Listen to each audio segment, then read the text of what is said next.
Hello everyone, welcome back to my channel. Just wanted to give a quick update. It's going to be a really short video, but I felt it was necessary. A quick update on all those, the two 737 MAX 8 aircraft that crashed. Some more information has come to light in the last week or so. First and foremost, the National NTSB, they're investigating obviously, but now the FBI has gotten involved, and they're investigating why the FAA allowed these aircraft to even be authorized to fly. So that's an interesting little change up that's happening now. We're getting a little more law enforcement involved into this investigation rather than just the normal regulatory agencies. Along with that, the Lion Air aircraft that crashed back in October, apparently 2 flights before that crash, the same malfunction happened on the aircraft, and an off-duty pilot who was riding in the third seat in the cockpit itself actually was the one who saved that aircraft by telling the pilot and the first officer to turn off that faulty motor. And there's a little switch on the throttle quadrant, below the throttle quadrant. You flip when something like this occurs, and they didn't really, I guess, remember that. And apparently through some recordings of the final crash that occurred with the Lion Air crash, they found out that the pilots, as it was crashing, they were going through a checklist, kind of fumbling through it and not really, knowing what they were doing. And that brought up some concerns about training. And I found something interesting out about that. Whenever the 737-800 and the 737 MAX 800 are considered to be the same type of aircraft. Now, whenever you switch aircraft, let's say from the 737-900, from the 800 to 900, you have to get type training for that aircraft because there's different systems.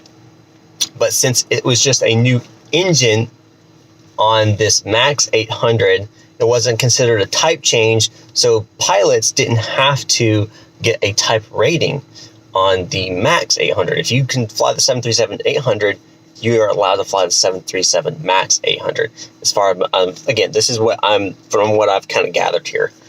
So that's something that's very interesting to bring, because there's more than just new engine in the MAX 800. There's some new systems as well. And obviously there's something going on with the aircraft themselves, but it's looking like that these crashes could have been prevented, besides them finding the errors in the system before they even flown. But while it was in the air, turning off that particular motor that was controlling the elevator pitch. So it's interesting to see how training is going to come out of this in regards to training practices and procedures and things that they're going to have to manipulate and change to bring about safe workings of the 737 MAX 8. So I wanted to bring that information to you guys, some little updates there. We're waiting on the official word from the second crash here.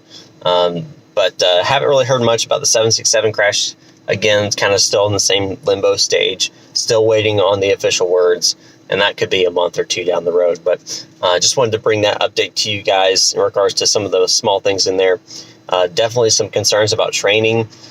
They've looked into some of the airlines' training regimens, and they've determined that they're doing the bare minimum on safety training, which is concerning. Obviously, is concerning, but we get the idea that they're trying to get people from one place to another, and that they need all the pilots they can get. I mean, there's a pilot shortage, just like there's a ATC shortage. So we understand that, but at the same time, if you're having problems, you need to make sure that you're putting safety first. So hopefully these airlines kind of get the message here, and they start adding some more safety practices and some more training into their training regimen to make sure that they're complying not only with regulations, but also going above and beyond that and becoming the safest aircraft or the safest airline out there. I would like to see a competition on that. So anyway, I wanted to bring that to you guys. I hope you guys have a fabulous day, and hopefully it won't be too much longer, and I'll get another video up for you guys. So thanks, and I'll see you guys later.